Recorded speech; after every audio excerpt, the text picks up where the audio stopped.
नवाज़ शरीफ एक बार फिर वोट को इज़्ज़त दो का बयानिए का अलम जो है वो बुलंद करेंगे और किस तरीके से आज उन्होंने शहबाज शरीफ को शट ऑफ कॉल दी है, इस पर बात करेंगे। ख्वाजा आसिम को क्या नया टास्क दिया है, ये भी आज के व्लॉग का हिस्सा होगा। और इमरान खान क्या तैयारियां कर रहे हैं, क्या उनकी प्लानिंग है, ये भी आज आपको बताएंगे। एक एक जो मेरे सब्सक्राइबर हैं, जो व्यूअर्स हैं, उन तमाम लोगों का मैं तहे दिल से शुक्रिया अदा करना चाहता हूँ। आप लोगों की मोहब्बत की वजह से, आप लोगों की सपोर्ट की वजह से आज 10,000 सब्सक्राइबर्स जो हैं वो हम अपने यूट्यूब चैनल में हासिल करने में कामयाब हुए हैं। और बिस्मिल्लाहिर्रहमानिर्रहीम, अस्सलाम वालेकुम नाज़रीन, ज़ुबैर अली ख़ान अपने डिजिटल प्लेटफॉर्म पर आपको खुशामदीद कहता है। सबसे पहले तो आप सब लोगों की मोहब्बतों का बहुत बहुत शुक्रिया। आप सब की एक एक जो मेरे सब्सक्राइबर हैं, जो व्यूअर्स हैं, उन तमाम लोगों का मैं तहे दिल से शुक्रिया अदा करना चाहता हूँ। आप लोगों की मोहब्बत की वजह से, आप लोगों की सपोर्ट की वजह से आज 10,000 सब्सक्राइबर्स जो हैं वो हम अपने यूट्यूब चैनल में हासिल करने में कामयाब हुए हैं। और ये सब आप लोगों की मोहब्बत का नतीजा है, आप लोगों की सपोर्ट का नतीजा है कि इतने कलील मुद्दत में तकरीबन 3 महीने पहले मैंने ये चैनल शुरू किया था और आपको कंटेंट जो है वो पसंद आ रहा है, मालूमात हमारी जो है वो आप तक पहुंच रही है। आप सब लोगों ने अपनी मोहब्बत का इजहार किया है, बहुत बहुत शुक्रिया। जितना भी शुक्रिया अदा करूं कम है, इसी तरह सपोर्ट करते रहा करें और फ़ीडबैक जो है वो ज़रूर दें। किस तरीके से मज़ीद इस प्लेटफॉर्म को मज़ीद बेहतर कर सकते हैं, अपना फ़ीडबैक जारी रखें। आज हम आपको बताएंगे कि नवाज़ शरीफ ने किस तरीके से शट ऑफ कॉल दी है शहबाज शरीफ को।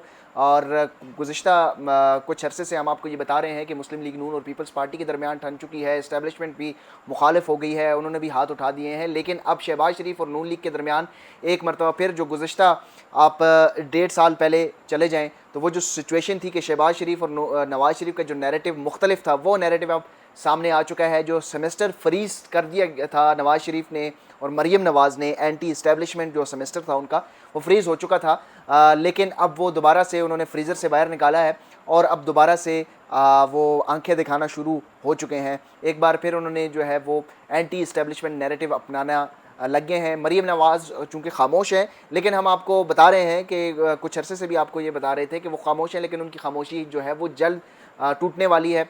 अब बहुत जल्द वो भी बोलेंगी। नवाज़ शरीफ एक बार फिर वोट को इज़्ज़त दो का बयानिए का अलम जो है वो बुलंद करेंगे और किस तरीके से आज उन्होंने शहबाज शरीफ को शट ऑफ कॉल दी है, इस पर बात करेंगे। ख्वाजा आसिम को क्या नया टास्क दिया है, ये भी आज के व्लॉग का हिस्सा होगा। और इमरान खान क्या तैयारियां कर रहे हैं, क्या उनकी प्लानिंग है, ये भी आज आपको बताएंगे। सबसे पहले आज सेनेट ऑफ पाकिस्तान में इतवार के रोज़ एक ऐसा बिल सामने आया जिसमें पुरतशद्दुद वायलेंट पॉलिटिकल पार्टीज़ को बैन करने और मुकम्मल तौर पर जो है वो सियासत से किनारा कशी इख्तियार करने और उनके फंड्स जब्त करने, असलहा जब्त करना, इस अजीब नोयत का जो है वो बिल सामने आया। और इतवार के रोज़ छुट्टी के दिन बड़ी हंगामी सिचुएशन थी। मतलब सुबह सुबह पता चला कि आज सेनेट ऑफ पाकिस्तान का इजलास भी है, किसी को नहीं मालूम था, एजेंडे पे नहीं था। फिर इजलास शुरू हुआ तो पता चला कि एक कैसा बिल आ रहा है। तो उस बिल में बुनियादी तौर पर तो वो वजारत दाखिला की जानिब से तजवीज़ करदा बिल था, लेकिन वज़ीर दाखिला आप जानते हैं कौन है, वजारत दाखिला किसके अंडर है वो भी आप जानते हैं। राना सनाउल्लाह ख़ुद सामने नहीं आए, वो बिल उन्होंने पेश नहीं किया। वज़ीर ममलिकत जो पार्लिमानी सेक्रेटरी हैं गालिबन, उन्होंने ये बिल पेश किया।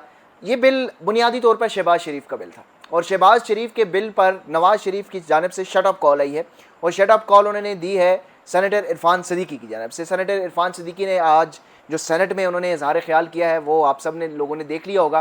उन्होंने शदीद मुखालफत की है हुकूमती इस बिल की और ऐसा लग रहा था कि जैसे सेनेट ऑफ पाकिस्तान में ये तमाम लोग जो हैं वो अपोजिशन से हैं। नून लीग भी अपोजिशन के बेंचेस में बैठी हुई है, JUIFA के सेनेटर्स भी इसी तरह बात कर रहे हैं, PTI के सेनेटर्स ऑब्वियसली उन्होंने खुल के बात की, उन्होंने बात करनी भी थी। उन्होंने कहा कि ये बिल में तो सिर्फ आप ये लिखते हैं कि पाकिस्तान तहरीक इंसाफ को इलेक्शन लड़ने की इजाज़त नहीं होगी। बुनियादी तौर पर ये जो बिल जो है वो शहबाज शरीफ की तरफ से अफलोट किया गया और ये तजवीज़ उनकी तरफ से सामने आई थी।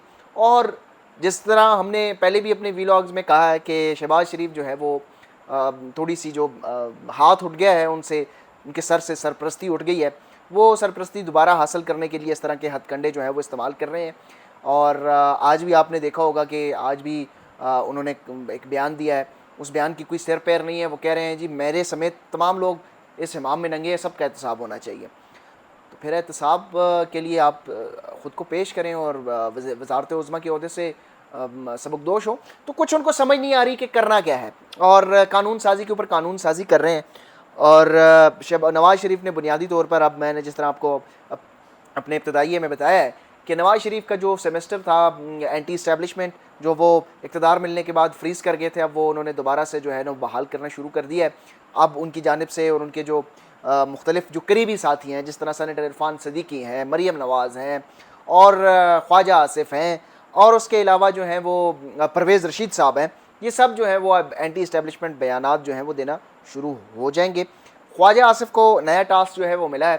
ख्वाजा आसिफ ने अब कीचड़ उछालना दोबारा शुरू कर दिया है। आपने देखा होगा ख्वाजा आसिफ ने मंसूर अली खान साहब को भी एक इंटरव्यू दिया, उसके अलावा जियो न्यूज़ को एक इंटरव्यू दिया। उसमें किस तरीके से उन्होंने कहा कि हमें तो 2019 में पैगाम मिला। नाजरीन, इस लफ्ज़ के ऊपर ज़रूर गौर कीजिएगा कि 2019 में हमें पैगाम मिला कि आप पंजाब हुकूमत संभाल लें, वफाक में बाद में आपको आपकी ज़िम्मेदारियाँ आपको दे दी जाएंगी। अब इस बयान का मकसद क्या था, अब इसको ज़रा कीनली ऑब्ज़र्व करें कि 2019 में DGISI जो थे वो कौन थे। ये अगर आपको नहीं पता तो ज़रा गूगल कर लें और आपको पता चल जाएगा कि 2019 में DGISI कौन थे। और आजकल वो जो DGISI 2019 में थे वो आजकल किस ओहदे पर तैनात हैं, वो भी जब आप गूगल करेंगे तो आपको पता चल जाएगा। तो ज़रा अब कड़ियाँ जोड़ें और आपको पता चल जाएगा कि इस बयानात का मकसद क्या है। इन बयानात का मकसद सिर्फ़ और सिर्फ जो है वो अब आंखें दिखाना है, ये बताना है कि हम सारे राज खोल देंगे, जो पहले हमारे साथ बातें हुई हैं वो अब हम बातें जो हैं वो आश्कार कर देंगे। तो एक बार फिर इनको पता चल चुका है कि हमारे सर से हाथ उठ गया है। तो इन सारे बयानात का मकसद ये है। और दूसरी तरफ जो है, जिस तरह हमने कल अपने वीलॉग में बताया था कि इमरान खान को अब रिलीफ मिलना शुरू हो गया है, यानी कि रिलीफ क्या है, उनको यही रिलीफ उनके लिए काफ़ी है कि उनके जो मुकदमात हैं उनमें शायद फौरी तौर पर ट्रायल जो है वो रुक जाएगा, वो उतना स्पीडी ट्रायल नहीं होगा, उसमें थोड़ी सी अब गैप आ जाएगा, उसकी जो तेज़ रफ्तारी थी वो रफ्तार जो है वो स्लो हो जाएगी। तो इस सब का मकसद ये है कि इमरान खान का खौफ दिलाकर अपनी मर्ज़ी के फ़ैसले करवाना, अपनी मर्ज़ी से निगरान सेटअप लाना और फिर उस निगरान सेटअप को अपनी मर्ज़ी के दौरानिए तक ले जाना, ये बुनियादी तौर पर सारा प्लान है।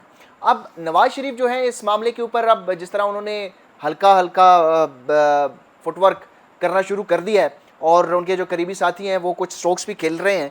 अब जब उनके केसेस जो हैं वो दोबारा खुलना शुरू हो जाएंगे, जब मरीम नवाज़ को हाई कोर्ट से तो रिलीफ मिला है लेकिन और भी बहुत सारे केसेस हैं, शरीफ फैमिली के और भी केसेस हैं, साग डार के ऊपर भी मुकदमात हैं, वो भी ज़ाहिर है, और ऐसे केसेस हैं कि वो दोबारा किसी भी वक्त खुल सकते हैं। और ये रिलीफ जो है ये जुज़वी तौर पे है, आर्जी रिलीफ है, क्योंकि वो ओपन एंड शट केसेस हैं, इसमें कोई ऐसी बात नहीं है कि जो छुपी हुई है, जो ढकी हुई है।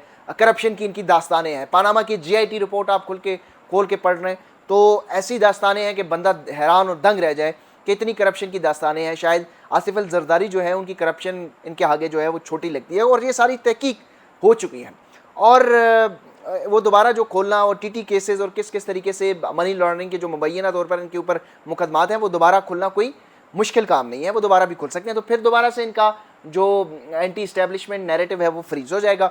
और बुनियादी तौर पर नवाज़ शरीफ ये चाह रहे हैं कि इंतखाबात जो हैं वो अगर होते भी हैं या नहीं होते, लेकिन मेरी तो वापसी का कोई रास्ता बनाए।